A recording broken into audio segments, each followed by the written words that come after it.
Meu nome é Sônia Mistrão, sou de Matão, interior de São Paulo, e é com muita gratidão que faço parte do NEP Francisco de Assis, em Araraquara, e dando continuidade aos estudos do Livro da Esperança, psicografada por Chico Xavier, ditada pelo Espírito de Emmanuel, vamos falar hoje sobre o capítulo 40, na intimidade doméstica. E eu peço licença para ler o texto e assim, após a leitura, fazermos juntos algumas reflexões. Emmanuel então começa dizendo: em verdade vos digo que, quando fizestes a um desses meus pequeninos irmãos, a mim o fizestes. Jesus. Está em Mateus, capítulo 25, versículo 40. Toda a moral de Jesus se resume na caridade e na humildade, isto é, nas duas virtudes contrárias ao egoísmo e ao orgulho. Está lá no Evangelho segundo o Espiritismo, capítulo 15, item 3. A história do bom samaritano, repetidamente estudada, oferece conclusões sempre novas. O viajante compassivo encontra o ferido anônimo na estrada. Não hesita em auxiliá-lo. Estende-lhe as mãos. Pensa-lhe as feridas. Recolhe-o nos braços sem qualquer ideia de preconceito. Conduze-o ao albergue mais próximo. Garante-lhe a pousada. Ouvida conveniências e permanece junto dele enquanto necessário. Obstém-se de indagações. Parte ao encontro do dever, assegurando-lhe a assistência com o recurso da própria bolsa, sem prescrever-lhe obrigações. Jesus transmitiu-nos a parábola, ensinando-nos o exercício da caridade real, mas até agora, transcorridos quase 2 milênios, aplicamo-la, via de regra, às pessoas que não nos comungam quadro particular. Quase sempre, todavia, temos os caídos do reduto doméstico. Não descem de Jerusalém para Jericó, mas tombam da fé para a desilusão e da alegria para a dor, espoliando nas melhores esperanças em rudes experiências. Quantas vezes surpreendemos as vítimas da obsessão e do erro, da tristeza e da provação dentro de casa. Julgamos assim que a parábola do bom samaritano produzirá também efeitos admiráveis toda vez que nos decidirmos a usá-la na vida íntima, compreendendo e auxiliando aos vizinhos e companheiros, parentes e amigos, sem nada exigir e sem nada perguntar. Emmanuel, logo no primeiro parágrafo, ele nos convida a uma nova visão da parábola, né? A ampliar aí essa nossa visão, esse nosso conhecimento. E ele diz assim: a história do bom samaritano, repetidamente estudada, oferece conclusões sempre novas. A nossa reflexão de hoje não é sobre a parábola, mas como aplicar na intimidade doméstica todo o aprendizado que ela nos traz.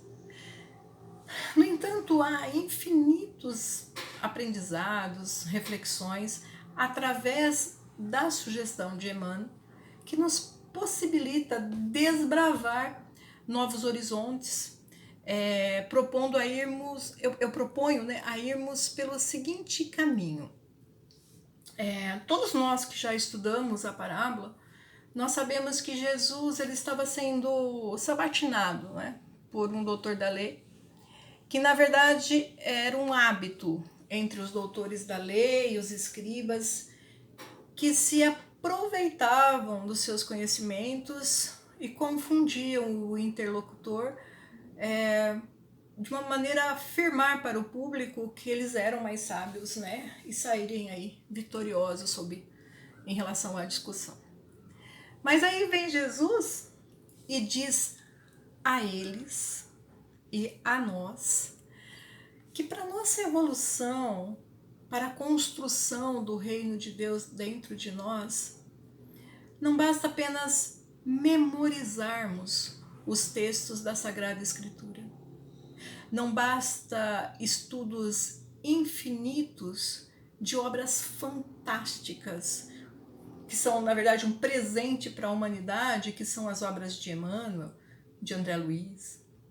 Mas, meus queridos, é preciso o essencial para alcançarmos esse objetivo, que é o quê? Pormos em prática, vivenciarmos a lei do amor, de fraternidade, que o Mestre veio revelar, exemplificar. No início da lição, Emmanuel cita o Evangelho segundo o Espiritismo, capítulo 15, item 3, que diz: toda moral de Jesus se resume na caridade e na humildade, isto é, nas duas virtudes contrárias ao egoísmo e ao orgulho. E continua assim: em todos os seus ensinos, ele aponta essas duas virtudes como sendo as que nos conduzem à eterna felicidade. Então, são com esses exemplos que vamos começar as nossas reflexões, transportando essa proposta para dentro dos nossos lares. Onde muitas vezes seguimos esses exemplos. Óbvio, que longe de alcançarmos, a sua plenitude. E vamos fazendo a caridade. Nós vamos ajudando o próximo, mas o próximo que está mais longe. O próximo que não sabe dos nossos medos, das nossas angústias, das nossas aflições, ansiedades, tristezas, limitações, mas aquele que está em casa vai me obrigar a grandes desafios.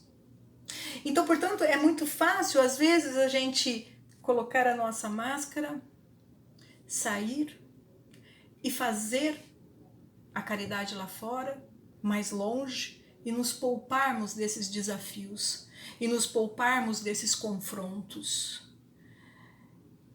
Nos permitir fazer o bem, nos permitir ampliar a forma de ajuda, mas escondendo ou deixando com que o que nos aflige no lar fique adormecido. E aí nós não precisamos nos desafiar. Em um livro também do Emmanuel, Psicografia do Chico, chamado Viajor, ele diz que, revisando a parábola do bom samaritano, lembramos-nos que hoje milhares de irmãos nossos sobem do passado em direção ao futuro, pelos caminhos do presente, desfalecendo muitas vezes sob as dificuldades e provações que os deixam semi-mortos. Os que não contavam com as tempestades de renovação da atualidade e se marginalizaram em desequilíbrio. Gostaria que juntos pensássemos quais são os caídos do nosso lar. Aqueles junto a nós, nessa programação de ajustes, de acertos, de recomeços, quem são? É natural que quando nós falamos em relacionamento, a nossa mente é direcionada para os relacionamentos conjugais, não é? Onde tudo começa. É natural. A nova família, os novos laços, é aí a incubadora de uma sociedade mais justa, a incubadora de um mundo melhor, com a paz tão almejada, com a predominância de homens de bem caminhando e transformando o nosso planeta. E aí cabe um texto do Emmanuel que chama Casar-se, com uma frase de abertura desse texto que é fantástica e que diz: não basta casar-se. Imperioso saber por quê. Até porque, se a gente não souber a razão dessa união, quando um dos dois cair pelo caminho, o outro vai ter o alicerce necessário para o sustento, para carregar no colo, sem indagação, sem julgamento, sem perguntas. E aí então, qual seria a sua resposta para o questionamento de Emmanuel? Imperioso saber por quê. O amor. Acredito que o amor seja a resposta de todos nós quando nós formos indagados. Por que casar? Imperioso saber por quê. O amor. Lógico que foi o amor. Amor esse sendo colocado à prova de uma forma muito intensa desde os primeiros meses deste ano, onde nos encontramos em uma situação tão adversa, tão inesperada, tão sem precedentes. E aí eu te pergunto, descobriu o que mais está ferindo a sua esposa? O que mais está ferindo o seu marido? O que machuca? O que preocupa? Quais são os medos? Por que a convivência com ela ou com ele em maior tempo está trazendo tantas dificuldades de relacionamento? Estamos em atividades online constante nas casas e as pessoas elas estão sufocadas por passarem mais tempo em casa com a família. E aí eu pergunto, não deveria ser o contrário? Quantas vezes nós pedimos tempo para estarmos juntos, para nos conhecermos melhor, para fazermos um monte de atividades? E por que agora sufoca? E nesse texto de casar-se tem uma frase que eu vou ler na íntegra, para ela não se perder, que diz assim: se desposastes alguém que te constituía o mais belo dos sonhos, e se encontras nesse alguém o fracasso do ideal que acalentas, é chegado o tempo de trabalhar mais intensivamente na edificação dos planos que idealizastes no início. Ergueste o lar por amor, e tão só puro amor conseguirá conservá-lo. Emmanuel é fantástico. Então, meus queridos, só por amor vamos estender a mão. Vamos colocar o cônjuge, o filho, o amigo nos braços e levá-los até o albergue do coração, onde todas as feridas poderão ser curadas. Portanto, esforce, ofereça acalento, esforce-se, lute, sacrifique-se, ceda e assim fortaleça esse vínculo conjugal. Sejamos exemplo para os pequeninos que nos foi confiado, independentemente do grau de parentesco que nos une. E para terminar, eu gostaria de propor que, ao invés de fazermos a reflexão de como sermos o samaritano em todas as situações diárias que nos envolvem, ser o samaritano para os que nos são caros dentro do lar, eu convido a todos para nos olharmos como caído ao longo de um caminho tão longo. E assim podermos nos colocar no lugar do outro, sentir como o outro gostaria de ser tratado, respeitado, cuidado. Para isso, eu não tenho tanta autoridade, para isso eu não tenho tanto domínio para levá-los por este caminho. Portanto, eu recorro novamente a um texto de Emmanuel que está num livro chamado Religião dos Espíritos, e um texto do Homem Bom, que diz assim: conta que Jesus, após narrar a parábola do bom samaritano, foi novamente interpelado pelo doutor da lei, que, alegando não lhe haver compreendido integralmente a lição, perguntou ao sutil: mestre, que farei para ser considerado homem bom? Evidenciando paciência admirável, o Senhor respondeu: imagina-te vitimado por mudez, que te inibia a manifestação do verbo escorreito, e pensa quão grato te mostraria ao companheiro que falasse por ti a palavra encarcerada na boca.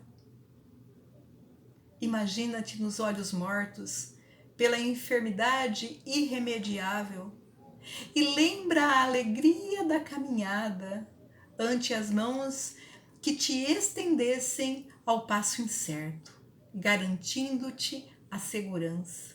Imagina-te caído e desfalecente na via pública e preliba a teu consolo nos braços que te oferece o amparo, sem qualquer desrespeito para com teus sofrimentos.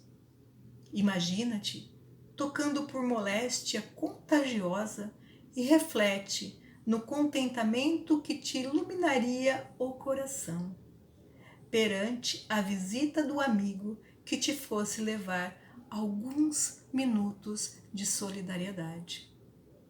Imagina-te no cárcere, padecendo a incompreensão do mundo, e recorda como te edificaria o gesto de coragem do irmão que te buscaste testemunhar o entendimento.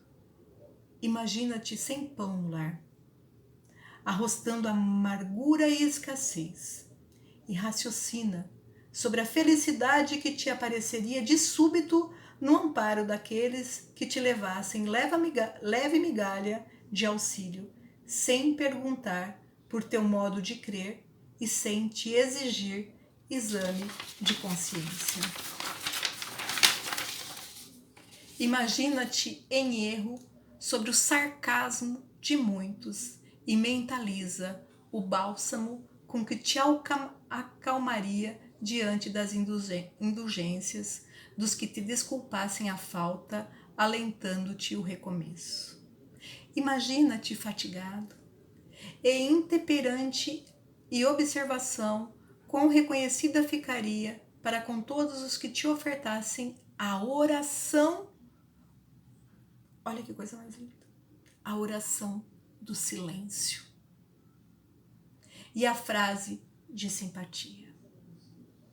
Em seguida, ao intervalo espontâneo, indagou-lhe o divino amigo: em teu parecer, quais teriam sido os homens bons nessa circunstância? Os que usassem de compreensão e misericórdia para comigo, explicou o interlocutor. Então, repetiu Jesus com bondade: segue adiante e faze também o mesmo. Emmanuel nos convida a infinitas reflexões. Mas essa frase é a frase que eu gostaria de terminar, que é para mim, Sônia, um dos maiores ensinamentos. É falar sobre o silêncio, de como nós podemos ajudar com o silêncio e com a frase amiga. Portanto, meus queridos, que o Mestre Jesus possa sempre nos acolher por todas as vezes que nós caímos no meio do caminho. E principalmente quando nós tivermos que acolher que o silêncio, o respeito e a palavra amiga seja a bandeira que nós vamos empenhar e que possamos sempre levar em primeiro lugar, em primeiro plano, os exemplos do Cristo. Que Jesus nos abençoe. sempre.